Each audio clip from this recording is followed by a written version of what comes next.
বড় ভাই একটি ঝামেলায় জড়িয়ে জেলখানায় আছেন। তিনি জানতে চেয়েছেন জেলখানায় জুমার নামাজের বিধান কি? জুমার নামাজের সুযোগ না থাকলে তিনি কি করবেন? উত্তর হলো যে আপনার যে ভাই জেলখানায় আছেন বন্দী অবস্থায়, তিনি সেখানে জুমার নামাজের বন্দোবস্ত থাকলে জুমার নামাজ পড়বেন। আর যদি জুমার নামাজের কোনো ব্যবস্থা না থাকে তাহলে তিনি জোহরের নামাজ পড়বেন এবং তাতে তিনি দায়মুক্ত হয়ে যাবেন ইনশাআল্লাহ তাআলা। আমাদের বাড়িতে এক ছেলে লজিং থাকে। তাকে দিয়ে যদি আমরা আমাদের সংসারে টুকটাক কাজ করাই, এতে স আ তার কোনো হক লঙ্ঘন হবে কিনা?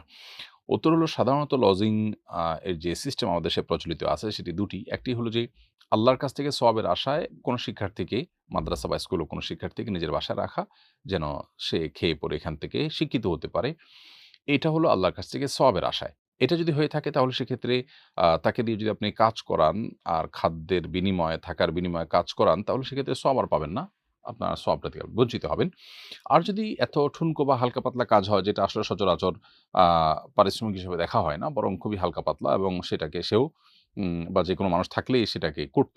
এরকম যদি মনে হয় এবং এটাকে পারিশ্রমিকের মধ্যে ফেলা না যায় বা সচরাচর অন্য সবাই করে টুকটাক কাজ এরকম যদি হয়, তাহলে সেক্ষেত্রে সেটি আপনার সওয়াবে কোনো প্রকার ব্যাঘাত সৃষ্টি করবে না ইনশাআল্লাহ তাআলা। আর যদি আ লজিং এর ২য় সিস্টেম হয়ে থাকে, অর্থাৎ আ সে আপনার সন্তানদেরকে পড়াবে, তার বিনিময়ে আপনি তাকে থাকতে দিবেন এবং তার খাবারের ব্যবস্থা করবেন। তাহলে সেক্ষেত্রে তার বিনিময় তো পরিষ্কার। এরপর অতিরিক্ত যে কাজ করাবেন সেটা তার প্রতি অবশ্যই জুলুম হবে। আ যদি সেটা যথাযথ আ আপনার সমাজে যে প্রচলন আছে তার বাইরে হয়, আপনি তার উপরে কাজ চাপিয়ে দেন, তাহলে সেটি অবশ্যই অন্যায় হবে। আর যদি বিষয়টি এমন হয় যে তার কাছে এটা পরিষ্কার যে আপনি তাকে কাজও করাবেন, আবার খাবার থাকার দিবেন এবং বিনিময়ে সন্তানদেরকে পড়াতে হবে। তাহলে এটা পার্ট অফ তার আ ডিউটি, সে করবে, তাতে অসুবিধা নেই। কিন্তু সেটা ক্লিয়ার থাকতে হবে আগে থেকে। আমার মা নানির একমাত্র মেয়ে। নানা-নানির বিচ্ছেদ হলে নানির আরেক জায়গায় বিয়ে হয়। সেখানে নানির কোনো সন্তান হয়নি। আমার প্রশ্ন হলো, নানির সমুদয় সম্পত্তির মালিক কি আমার মা হবে? নাকি ২য় স্বামীর আত্মীয়স্বজনরাও পাবে? উত্তর হলো যে আপনার মা যেহেতু একা, অতএব আপনার মা অর্ধেক সম্পদ পাবেন। বাকি অর্ধেক যে সম্পদ আছে সেটা আপনার বাবার অন্যান্য যে ওয়ারিসরা আছেন রেখে যাওয়া, সে সমস্ত ওয়ারিসরা পাবেন। সে সমস্ত ওয়ারিসদের মধ্যে আ এমন কেউ থাকতে পারেন, রক্ত সম্পর্কে, যেমন তার ভাই থাকতে পারেন, অন্য অনেকেই থাকতে পারেন। ঠিক কারা বেঁচে আছেন সেটা দেখলে তারা কে কতটুকু পাবেন সেটা বলে দেয়া যাবে। আর যদি অন্য কোনো ওয়ারিশ না থাকে তাহলে বাকি অর্ধেকও আপনার মা পেয়ে যাবেন। কিন্তু আপনার নানির যে আ আরেকটি বিয়ে হয়েছে, সেখানে যদি কোনো সন্তান হয়নি, সেখানে সেই স্বামী যদি বেঁচে থাকেন তাহলে তার একটা হিস্সা সেখানে থাকার সুযোগ আছে। আ যেহেতু তিনি স্বামী অবস্থায় আপনার নানির মৃত্যু হয়েছে। অর্থাৎ তার বিবাহে থাকা অবস্থায় মৃত্যু হয়েছে। সেহেতু তার একটা হিস্সা থাকবে যদি তিনি বেঁচে থাকেন। আর যদি তিনি আপনার নানির আগে মারা যেয়ে থাকেন এবং সে ঘরে কোনো সন্তান না থাকে, তাহলে আপনার আ নানির সেই ঘরের কোনো ব্যক্তি কোনো সম্পদ পাওয়ার সুযোগ নেই। কারণ তারা কেউই আপনার নানির রক্ত সম্পর্কীয় আত্মীয় নন। তো আমি যুক্তরাজ্য প্রবাসী, আমি কেবলা দেখার জন্য একটি অ্যাপ ব্যবহার করি। পরে অন্য একটি অ্যাপ দেখে বুঝেছি আমি গত ৩ মাস ভুল দিকে নামাজ পড়েছিলাম। এখন জানতে চাই, গত ৩ মাস ভুল অ্যাপের নির্দেশনা যেসব নামাজ পড়েছি সেগুলো কি পুনরায় আদায় করতে হবে? উত্তর হলো যে, যেকোনো এলাকায় আপনি থাকুন না কেন, পৃথিবীর যেকোনো প্রান্তে থাকুন না কেন, অন্যান্য মসজিদগুলো যেদিকে ফিরে সালাত আদায় করে আপনি সেদিকে ফিরে সালাত আদায় করবেন। কিবলা নিরূপণের জন্য এটাই হলো সবচাইতে গ্রহণযোগ্য এবং শরিয়া সিদ্ধ পন্থা।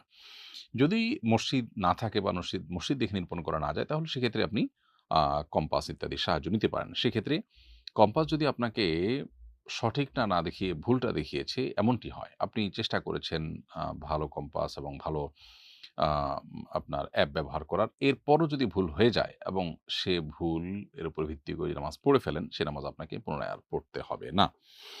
বিশেষ করে সেটা যদি অনেক পুরনো হয়ে যায় তাহলে পরবর্তীতে আর সে নামাজ পড়ার কোনো প্রয়োজন নেই। কারণ আপনি আপনার সাধ্য অনুযায়ী চেষ্টা করেছেন। জেনারেল ধারায় পড়ুয়া আমি কিছুদিন হলো কোরআন পড়তে শুরু করেছি। আজকের জুমার বয়ানে খতিব সাহেব বলেছেন আরবি বর্ণের উচ্চারণ কিংবা সামান্য জের জবর উল্টাপাল্টা হলেই অর্থ বদলে যায়। তাই সূরা কেরাত শুদ্ধ না হলে অর্থ পরিবর্তন হয়ে আল্লাহর কথা পরিবর্তন হয়ে যেতে পারে। এতে মারাত্মক গুনাহ হবে। অনেক চেষ্টার পরও আমি হা বর্ণটি উচ্চারণ করতে পারি না। এই বর্ণের কারণে আল্লাহর কথা বদলে গেলে আল্লাহ কি আমাকে মাফ করবেন?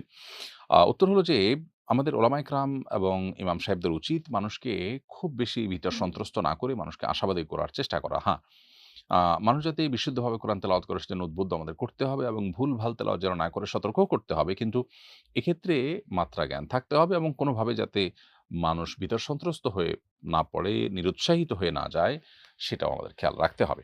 আল্লাহ রাব্বুল আলামিন মানুষকে তার সাধ্যের বাইরে কোনো কিছু চাপিয়ে দেন না। লা ইউকাল্লিফুল্লাহু নাফসান ইল্লা উসআহা। সাধ্যের বাইরে আল্লাহ তাআলা কিছু চাপিয়ে দেন না। অতএব আপনি হা বর্ণ উচ্চারণ করার জন্য বহু চেষ্টা করেও যদি না পারেন, এটার ফলে আপনার কোনো গুনাহ হবে না ইনশাআল্লাহ তাআলা। ঠিক একইভাবে কেউ যদি কোরআন তেলাওয়াত করার সময় তিনি শুদ্ধভাবে তেলাওয়াতের জন্য চেষ্টা করেন, ইনশাআল্লাহ বিদিন আল্লাহর কাছে তিনি সওয়াব পাবেন। এমনকি কেউ যদি খুব স্পিডে তেলাওয়াত করতে না পারেন, শুদ্ধ বিবেচনা করতে গিয়ে অনেক ধীরে পড়েন, বেদে পড়েন, তাকে ডাবল সওয়াব দেওয়ার কথাও কিন্তু হাদিসে আছে। অতএব কোরআন তেলাওয়াত করার চেষ্টা আমাদের করতে হবে। শুদ্ধভাবে তেলাওয়াত করার চেষ্টা থাকলেই আমরা আল্লাহর কাছে দায়মুক্ত থাকবো ইনশাআল্লাহ। ফিদিয়া সম্পর্কে জানতে চাই, নামাজ পড়তে না পারলে এর ফিদিয়া আদায় করে দিলে নামাজ না পড়ার গুনাহ কি মওকুফ হয়ে যাবে?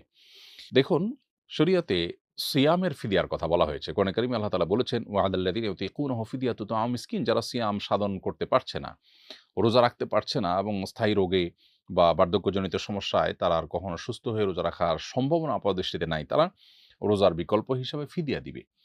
এরকম ব্যক্তি অসুস্থ অবস্থায় মারা গেলে তার ওয়ারিসরা তার তরফ থেকে ফিদিয়া দিবে। এটা কোরআনে রয়েছে এবং এটা শরীয়তে রয়েছে। নামাজের বিকল্প হিসেবে ফিদিয়া দেওয়ার কথা কিন্তু বর্ণিত হয়নি। এজন্য ইমাম আযম আবু হানিফা রাহিমাহুল্লাহ, ইমাম আবু ইউসুফ রাহিমাহুল্লাহ তারা নামাজের ফিদিয়ার কথা বলেন না। কিন্তু ইমাম মুহাম্মদ রাহিমাহুল্লাহ বলেন যে, নামাজ যেহেতু রোজার চাইতে গুরুত্বপূর্ণ, অতএব এখানেও প্রত্যেক নামাজের জন্য একটা করে ফিতরাহ, একজন করে আ মিসকিনের খাদ্য দেওয়া, যেটা আমাদের ফিতরাতে দিতে হয় আ ঈদুল ফিতরের আগে। প্রত্যেক নামাজের জন্য সে পরিমাণ দান করা, খাদ্য দান করা, এটা হলো ফিদিয়া। এটা প্রত্যেক নামাজের জন্য তিনি প্রযোজ্য বলেন।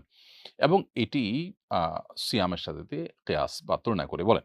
এবং এক্ষেত্রে তিনিও বলেন যে, এটা যদি ফিদিয়া হিসাবে কবুল না হয়, তাহলে মৃত ব্যক্তির তরফ থেকে সাদাকা হিসাবে গণ্য হবে। তাহলে এখান থেকে বোঝা যায় যে, আসলে নামাজের জন্য সরাসরি ফিদিয়ার কথাটি কোরআন হাদিসের আলোকে সেভাবে সাব্যস্ত নয়। তবে ইজতিহাদের আলোকে উলামায়ে কেরাম অনেকেই এটাকেই ফিদিয়া নামাজের ক্ষেত্রে আরোপ করেছেন, যদি কেউ নামাজ রেখে যায় তাহলে। এর মানে এই নয় যে, কেউ নামাজ পড়তে না পারলে ফিদিয়া দিয়ে দিলে নামাজ মওকুফ হয়ে যাবে। এই কথা পৃথিবীর কোনো আলেম বলেন না। এটা হলো কেউ যদি নিরুপায় হয়, মারা গেছে, নামাজ পড়তে পারেন না, আইসিইউতে ছিলেন, নামাজ পড়তে পারেন নাই, বা অসুস্থ ছিলেন, নামাজ পড়তে পারেন নাই, মারা গেলেন, তখন তার তরফ থেকে ফিদিয়া দেওয়ার কথা বলা হয়। যদিও সে বিষয়ে সংখ্যাগরিষ্ঠ উলামাদের মত ভিন্ন। অতএব নামাজ আসলে এমন একটা ইবাদত যেটার কোনো বিকল্প নেই। দাঁড়িয়ে না পারলে বসে, বসে না পারলে শুয়ে। আ এমনকি আপনি রুকু সেজদার নিয়ত করে একটু হালকা মাথা ঝুঁকিয়ে শুয়ে আপনি নামাজ পড়তে পারেন। তারপরেও আপনাকে নামাজ পড়তে হবে যতক্ষণ সেন্স আছে। আর যদি আপনি আ অসুস্থ হয়ে সেন্সলেস হয়ে সে অবস্থায় মৃত্যুবরণ করেন, তাহলে সেক্ষেত্রে সেই সময়ের নামাজ আপনার আল্লাহ তাআলার কাছে সেটার জন্য কোনো দায় আপনার থাকবে না। আসুন্নাহ ফাউন্ডেশন